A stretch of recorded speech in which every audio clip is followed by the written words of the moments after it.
నమస్తే, నేను ప్రశాంత్. అమరావతి మహిళలపై కామెంట్స్ చేసిన కొమ్మినేని శ్రీనివాసరావు గారిని అరెస్ట్ చేయడం అయితే జరిగింది. సో ఆ కొమ్మినేని శ్రీనివాసరావు గారికి కూడా బెయిల్ రావడం కూడా జరిగింది. మరి బెయిల్ వచ్చినాక కూడా ఎందుకు డిలే అవుతుంది, ఎందుకు బయటకు రావడం లేదు అనే విషయాలు అయితే తెలుసుకుందాం. దీని గురించి అయితే మాట్లాడేందుకు ప్రస్తుతం మనతో పాటు టీడీపీ అఫీషియల్ స్పోక్స్ పర్సన్ సూర్యదేవలత గారు ఉన్నారు. నమస్తే అండి.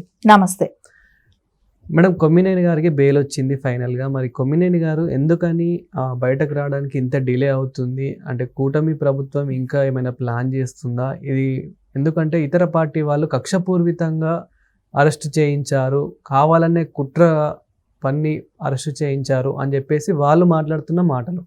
ఇంతకీ మీరేమంటారు? ఒక్కటే ఇక్కడ గుర్తుపెట్టుకోవాల్సింది ఏంటంటే ఇక్కడ ఎవరైనా కక్షపూరిత రాజకీయాలు చేస్తున్నారు అని అన్నప్పుడు ఎక్కడైనా ఇప్పటి వరకు అరెస్ట్ అయిన వాళ్ళే కావచ్చు.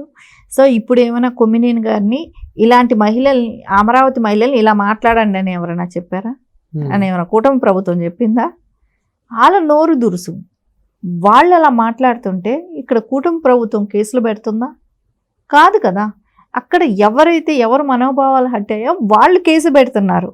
సో ఓకే, ఎవరు కేసులు పెట్టినా తీసుకోవాలి, దాన్ని ప్రొసీజర్ అంటూ ఉంటుంది. సో న్యాయం చేయాల్సిన బాధ్యత ఉంటుంది. అంటే వైసీపీ ట్యాగ్ పెట్టుకున్న వాళ్ళు ఏ అరాచకమైనా చేయొచ్చు, ఏం చేసినా వాళ్ళని అడగకూడదా? ఇదేమైనా రూలా? అంటే మేము వైసీపీలో ఉన్నాం, మేము ఇలాగే మాట్లాడతాం, మేము ఇలాంటి పనులే చేస్తాం, మేము హత్యలు చేస్తాం, దౌర్జన్యాలు చేస్తాం, ఇన్ని చేస్తాం, ఏదైనా చేస్తాం, కానీ మమ్మల్ని అరెస్ట్ చేయకూడదు. అరెస్ట్ చేస్తే మేము కూటమి ప్రభుత్వంలో మా మీద కావాలనే చేశారు, కక్షపూరిత రాజకీయాలు చేస్తున్నారు అని ఇట్లా మాట్లాడతాం. ఇదేనా వాళ్ళ ఇది స్ట్రాటజీ? మేము మాట్లాడడంలో తప్పేముంది? కొన్ని ఛానల్స్ కూడా ఇలా చూపించాయి గతంలో అమరావతి గురించి, కొన్ని పేపర్స్ కూడా రాయడం కూడా జరిగింది. అప్పుడెందుకు మీరు ప్రశ్నించలేదు? ఇప్పుడెందుకు మమ్మల్ని అరెస్ట్ చేయిస్తున్నారు? మేము మాట్లాడిన దాంట్లో తప్పేముంది అంటూ వాళ్ళు, వాళ్ళ ఎవరైతే పార్టీ వాళ్ళు ఉన్నారో వాళ్ళు కూడా మాట్లాడడం జరుగుతుంది. అక్కడ అమరావతి అనేది ఆడ చెప్పలేదు అప్పుడు కూడా. అంటే ఏ స్టేట్లలో ఎంతెంత పర్సంటేజ్ ఉంది అనేది, ఒక ఎయిడ్స్ గురించి ఒక సదస్సు లాంటివి జరిగినప్పుడు ఏ రాష్ట్రంలో ఎంతెంత నిష్పత్తిలో ఎవరెవరికి ఎట్లా ఉందనేది అంతే. అంతేగాని అక్కడ ఒక స్టేట్ అను, ఒక అమరావతి అను అక్కడెక్కడ ఏం మాట్లాడాల. మీరు దాన్ని విడమరిచి, అంటే అమరావతి అనేది ఒక క్యాపిటల్ సిటీ అవుతుంది, దాని మీద ఒక బురద చల్లాలి. వాళ్ళకి ఆల్రెడీ మహిళల మీద కక్షే, అమరావతి మహిళల మీద. అండ్ వైసీపీ నాయకులకే కావచ్చు, జగన్మోహన్ రెడ్డి గారికే కావచ్చు, ఆ సాక్షి ఇంకా రోజు పొద్దున్న లేస్తే వాళ్ళు మాట్లాడే మాటలు అవే కాబట్టి ఇంకా ఆ ఛానల్లో వాళ్ళు ఇంకా ఏదైతే ఇప్పుడు ఛానల్ ఎలా మాట్లాడుతుందండి, అంత సాహసం ఎట్లా చేస్తుంది? వాళ్ళు ఇచ్చిన డైరెక్షన్, జగన్మోహన్ రెడ్డి గారు ఏదైతే డైరెక్షన్ ఇస్తారో దాన్నే ఫాలో అవుతుంటారు వీళ్ళు. సో మహిళల గురించి ఇలా మాట్లాడండి, ఇదంతా స్క్రిప్ట్. అది నువ్వు ఇలా కృష్ణరాజు గారు కానివ్వండి, కొమ్మినేని శ్రీనివాస్ కానివ్వండి, వీళ్ళందరూ కూడా స్క్రిప్ట్ మాట్లాడుకోవటమే. సో వీళ్ళందరూ మనం ఇలా మాట్లాడదాం అనేది ముందే ప్లానింగ్ అది. సో అంత పెద్ద మాట మాట్లాడినప్పుడు వెంటనే క్షమాపణ చెప్పాల్సింది ఉంటుంది. ఎవరైతే దాని యాజమాన్యం ఉంటుంది వాళ్ళు వచ్చి బయట వచ్చి క్షమాపణ చెప్పాల్సింది ఉంటుంది. ఇవన్నీ చెప్తే ఎప్పుడూ సస్టైన్ అయిపోతుంది కదా. సో ఇంత ప్రొలాంగ్ అవ్వదు కదా ఇష్యూ. సో అది ఆయన మాట్లాడినప్పుడే కట్ చేసి ఉండొచ్చు కదా.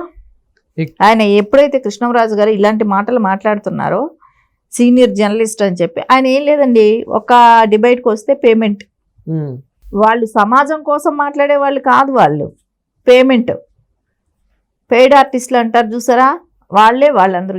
అంటే కొంతమందిని వీళ్ళు ఇలా హైయర్ చేసుకొని ఒక ప్రెస్ మీట్కి ఒకసారి వచ్చి వాళ్ళు అలా మాట్లాడితే వాళ్ళ ఛానల్లో ఇన్ని వేలు అనేది, ఒక 10,000 ఇవ్వటం, ఇది అనేది వాళ్ళ పరిపాటి అయింది. సో వాళ్ళ నోటుకు వచ్చినట్టు మాట్లాడిపోతున్నారు. ఈ కేసు తర్వాత రోజా గారు కూడా ప్రెస్ మీట్ పెట్టి రోజా గారు కూడా మాట్లాడడం జరిగింది. అతను మాట్లాడిన దాంట్లో తప్పేముంది అంటూ, ఒక మహిళ అయి ఉండి మహిళల పైన ఇలా కామెంట్స్ చేసిన వ్యక్తి పైన ఒక మహిళ మాట్లాడడం, రోజా మాట్లాడడం జరిగింది. దీని మీద మీరేమంటారు? ఇప్పుడు తను సినిమాలో యాక్ట్ చేస్తుంది, కొన్ని తప్పుడు సినిమాల్లో యాక్ట్ చేసింది అన్నప్పుడు ఆవిడ కూర్చొని శోకాలు పెట్టింది. కొంతమంది హీరోయిన్లతో కూడా ఆవిడ్ని ఖండించేటట్టు, ఆవిడకి సపోర్ట్ చేసేటట్టు, ఆ మాట్లాడిన వాళ్ళని ఖండించేటట్టు వీడియోలు పెట్టింది. వీడియోలు వచ్చాయి. అంటే ఆవిడ ఒక్కటే మహిళ, ఇంకా అంటే నువ్వు ఒక హీరోయిన్ కాబట్టి నువ్వు ఒక మహిళ, నువ్వు మినిస్టర్గా చేస్తున్నావు అని ఒక మహిళ, నువ్వు ఒక ఎమ్మెల్యేగా ఉన్నావు, నిన్ను ఒకటి గుర్తించాలా? నీకు వచ్చినప్పుడు బాధపడ్డావు కదా, అదే బాధ ఇంకా సాటి మహిళలకు అందరికీ కూడా వస్తే వాళ్ళు ఎలా బాధపడతారు అనేది ఆలోచించవా? ఒక సాటి మహిళ నువ్వు ఫేస్ చేశాను, నాకు ప్రాబ్లం వచ్చింది అని అన్న తెలుసు కదా నీకు తెలిసినప్పుడు నువ్వు ఇంకొకరిని అలా మాట్లాడిస్తుంటే అంతమంది కొన్ని లక్షల మంది మహిళల్ని మాట్లాడితే వాళ్ళు ఊరుకుంటారా? సో నీకు మాట్లాడేదానికి ఇప్పుడు ఒక మనసాక్షి ఒక ఇది అనేది ఉంటుంది. ఒక మహిళగా ఉండి తను ఆలోచించి మాట్లాడాల్సిన మాటలు ఇవన్నీ కూడా. కానీ అది కూడా లేదంటే వాళ్ళ సంస్కారం ఎంతవరకు ఉందనేది మనకి ఇక్కడ అర్థమవుతుంది. అంటే వాళ్ళ అవసరం కోసం ఏదైనా మాట్లాడుతున్నారు అంటే అప్పుడు ఆవిడ చేసింది డ్రామానే? ఆవిడకి అవేం లేవండి. అయితే ఆవిడికి నన్ను ఇలా అన్నారనేది ఫీలింగ్ అది దులిపేసుకున్నట్టే. ఆవిడకి అలాంటి ఫీలింగ్ ఏం లేదు. అదంతా నటన డ్రామా అనేది ఇప్పుడు మనకి క్లియర్ కట్గా ఇప్పుడు అమరావతి మహిళల్ని తిట్టినప్పుడు అదేం పెద్ద ఇది కాదు. అందరినీ మాట్లాడతారంటే అందరినీ మాట్లాడినా కూడా మీరు మాట్లాడకూడదు కదా. కొమ్మినేని గారికి బెయిల్ రావడం మీకు ఎలా అనిపిస్తుంది?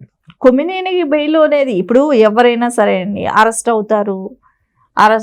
అది ఒక ప్రాసెస్. బెయిల్ అనేది వస్తుంది. ఎన్ని రోజులు ఇప్పుడు హత్యలు చేసిన వాళ్ళని కూడా వచ్చేసి బెయిల్ మీద వస్తున్నారు కదా. సో పెద్ద పెద్ద ఆర్థిక నేరస్తులు అందరూ కూడా జైలుకి వెళ్తారు, కొద్ది రోజులు ఉంటారు, మళ్ళీ బయట వస్తున్నారు కదా. సో బెయిల్ అనేది ఒక ప్రాసెస్సే. బెయిల్ అనేది వస్తుంది, కేసులు ఎదుర్కొంటారు. సో దాని తర్వాత కేసు బట్టి తీవ్రతను బట్టి వాళ్ళకి శిక్ష అనేది ఉంటుంది. సో అది కూడా అన్ని కోర్టులు వెళ్ళేటప్పటికి ఆయనకి ఇప్పటికే 70 ఏళ్ళు. సో అది ఎంతవరకు నడుస్తుందో నడదో కూడా తెలియదు కదా. సో ఇవి అనేది కేసు అనేది పడుతుంది, బెయిల్ అనేది వస్తుంది, అది సర్వసాధారణం. సో బెయిల్ వచ్చేసిన మాత్రాన ఆయన మాట్లాడిన మాటలు ఒప్పైపోయింది ఏమి కాదు కదా. అక్కడ నువ్వు మాట్లాడింది కరెక్ట్ అనేది ఎక్కడ చెప్పట్లేదు కదా. అదే లక్ష్మీపార్వతి గారిని మాట్లాడినప్పుడు మటుకు ఖండించావు కదా. కట్ చేసేసారు, వాయిస్ కట్ చేసేసారు.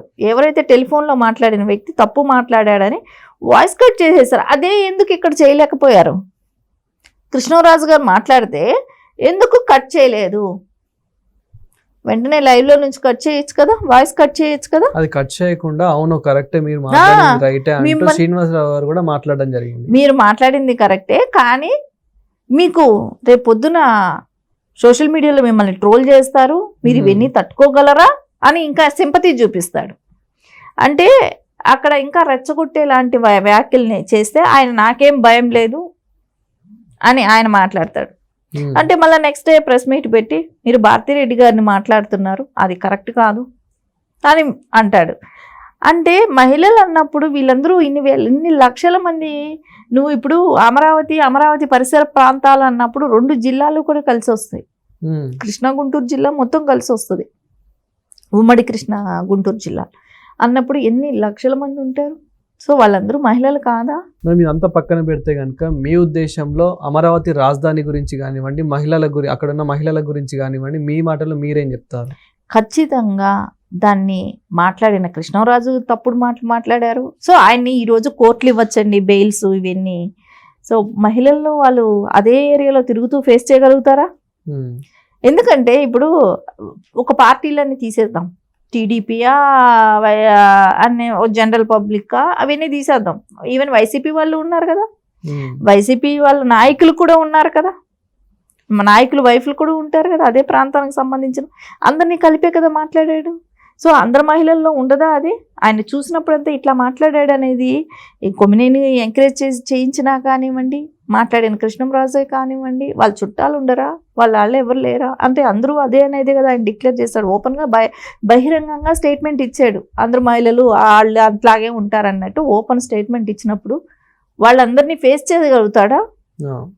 ఇది సమాజంలో తిరిగేటప్పుడు తెలుస్తుంది. ఈ రోజున జైల్లో ఉన్నాం, జైల్లో నుంచి బయట వచ్చిన తర్వాత రేపు సమాజంలో తిరుగుతారు చూడండి, అప్పుడు తెలుస్తుంది వాళ్ళకి ఇంకా పెయిన్. ఇప్పుడు కాదు, ఈ రోజున కోర్టులు పంపించవచ్చు, కానీ సమాజంలో వాళ్ళు బాధపడ్డ వాళ్ళు ఉంటారు కదండి. సో వాళ్ళు ఎలా రియాక్ట్ అవుతారు? సో వాళ్ళ ఫీలింగ్స్ వీళ్ళు ఫేస్ చేస్తే తిరగాల్సిందే అదే చోట.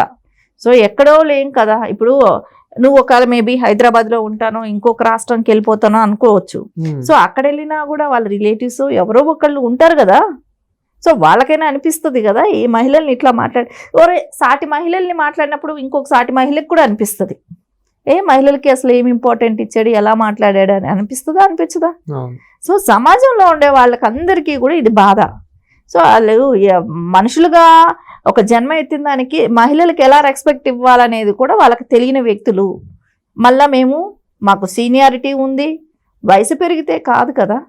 వయసు పెరుగుతుంది, అందరికీ పెరుగుతుంది వయసు, సరే, కానీ వయసు పెరగటం కాదు, జ్ఞానం ఉండాలి, మాట్లాడే మాట కరెక్ట్గా ఉండాలి. సో మాట్లాడే మాట మనల్ని ఇంకొకరిని హట్ చేసే విధంగా ఉండకూడదు. అది చూసుకొని మాట్లాడితే జాగ్రత్తగా మంచిగానే ఉంటుంది. కానీ అలా చేయని వాళ్ళకి ప్రజలే బుద్ధి చెప్తారు. ఇంకా థ్యాంక్ యూ మేడం. నమస్తే.